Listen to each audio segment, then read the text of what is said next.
की मोटो है, ना तो मेरा धनंजय सिंह से कोई लेना देना है, ना मेरा बाबू सिंह कुशवाहा से जो कांग्रेस और समाजवादी का जॉइंट कैंडिडेट है और वो बसपा की है। मेरा मोटिव सिर्फ एक ही है, जो बीजेपी ने जो टिकट दी है कृपा शंकर सिंह को हेलीकॉप्टर से जो उतरा है नीचे, हेलीकॉप्टर प्रतिनिधि है, उसके खिलाफ चुनाव लड़ना।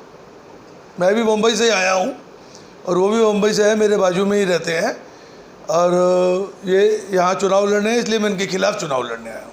क्यों इनके खिलाफ ही आप चुनाव लड़ रहे हैं? इनके भ्रष्टाचार मुझे मुंह से बता के कोई मतलब नहीं है, दुनिया को जग जाहिर है कि इनके कितने भ्रष्टाचार थे। ईडी इनके ऊपर थी, मधुकोंडा का पैसा इनके पास था, होम मिनिस्ट्री में इन्होंने अच्छा पैसा।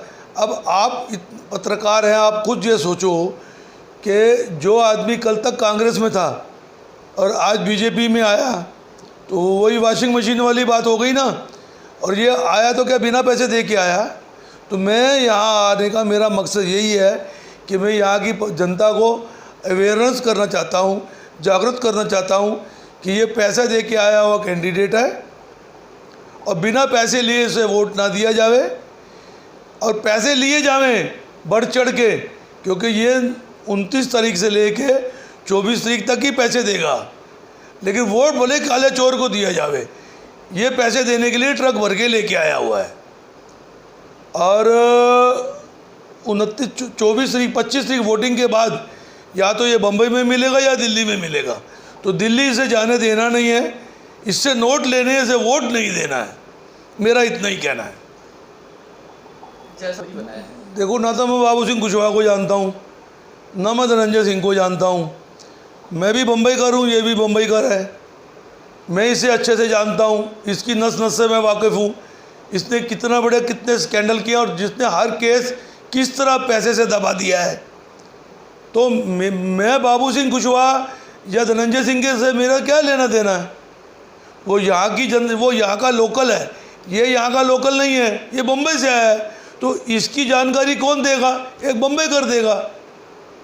इसलिए मैं इसके खिलाफ हूँ कि मेरे को इसकी जानकारी है, इसके लिए मैं पूरा बंच लेके आया हूँ। इसके जितने केसेस थे, कैसे इसने दबा दिए, जब भी मैं प्रेस कॉन्फ्रेंस लूँगा मैं सब बोलूँगा उसके अंदर। तो आपका क्वेश्चन का उत्तर यही है कि मेरा उन लोगों से या किसी से भी कोई लेना देना नहीं है, मेरा इससे ही लेना देना है। क्योंकि यहाँ की जनता को ये मालूम होना चाहिए कि ये 25 तारीख के बाद जिस दिन चुनाव ख़त्म हो जाएंगे, ये किसी को मिलने वाला नहीं है। जीत गया तो दिल्ली, हारा तो बम्बई, जौनपुर में खाली इसकी पैदाश है ना, ये आप भी समझते हैं।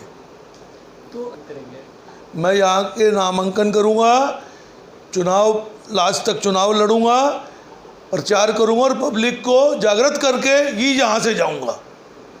क्या जागरूक करेंगे? उनको यही बताऊँगा कि भैया ये कृपा शंकर सिंह ये कैंडिडेट है, इसकी यही है। उसके हैंडबिल छापूँगा, न्यूज़पेपर में उसका इंटरव्यू दूंगा और पब्लिक को बताऊंगा कि ये कितना बड़ा माफिया है। ये धनंजय सिंह वगैरह कोई माफिया नहीं है, ये बहुत बड़ा माफिया है, ये खुद बहुत बड़ा माफिया है। ये आग लगती है तभी धुआं उठता है। मेरे ऊपर बनाओ ना कोई ईडी का केस, कोई मतलब नहीं है, क्योंकि मेरा ईडी से कोई लेना देना नहीं है। तुम उन्हें कहीं ना कहीं आग लगी तो ही तो धुआं उठा, कहने से क्या है? मैं वो पुलिस वाले पागल हैं जो आपके ऊपर इतनी बड़ी FIR, गोलियां भी आपके पास ही मिली थी, एक्स्ट्रा गोलियों तक का केस आपने दबा दिया, फ्री में दब गया। आप कांग्रेस से बीजेपी में आए, क्या यहाँ बीजेपी वाले सारे कोई है ही नहीं कैंडिडेट के लायक? आपको यहाँ की टिकट क्यों दी गई? नेचुरली पैसे लेके दी गई। तो आप हिसाब लगा लो कि जो आपका भ्रष्टाचार छुपाने के लिए कोशिश कर रहा है, आपने उसको छुपाने के कितने पैसे दिए? मेरा यही कहना है। बस एक्स्ट्रा गोलियां मिली थी और जो झारखंड का जो मुख्यमंत्री था, उनके पैसे इनके पास 1.5 करोड़ रुपये प्रतिदिन जमा होते थे, वो इनके ऊपर केस था। इनके ऊपर मैंने एक केस फाइल किया था एफिडेविट का 2014 के अंदर, जब ये विधानसभा लड़ रहे थे, कि भाई ये जो एफिडेविट के इन्होंने एफिडेविट को बहुत सा छुपा दिया था, तो उसका सब मैंने उठा के बम्बई हाई कोर्ट में केस डाला था। वो अभी शायद पेंडिंग है, वही सब चीज़ मुझे पब्लिक के सामने लाई। ये सब इनका एक चेला है कृपा पांडे, इनका पहले मैं आपको एक्सप्लेन कर दूं। कृपा शंकर सिंह अलग हो गया और कृपा पांडे अलग हो गया। वो इनके पास काम करता था जब ये BSES में वॉचमैनी करता था। उसने मुझे फ़ोन करके बोला कि भाई तेरी चर्बी अभी निकली नहीं है, तू जौनपुर आ जा, तेरी चर्बी निकालूंगा। तो कोतवाली में मैंने उसकी तहरीर दी हुई है, उनकी कंप्लेंट की हुई है कि भाई इस आदमी ने इस तरह की मुझे धमकी दी, मैं फिर भी जौनपुर आया। मेरा कुछ 19-21 होगा तो उसके जवाबदार कृपा शंकर सिंह और कृपा पांडे होगा या उनके लोग होंगे। कितने चुनाव लड़े? हाँ, इसके पहले भी मैंने 4-5 चुनाव लड़े हैं। क्या अनुभव रहा है आपका?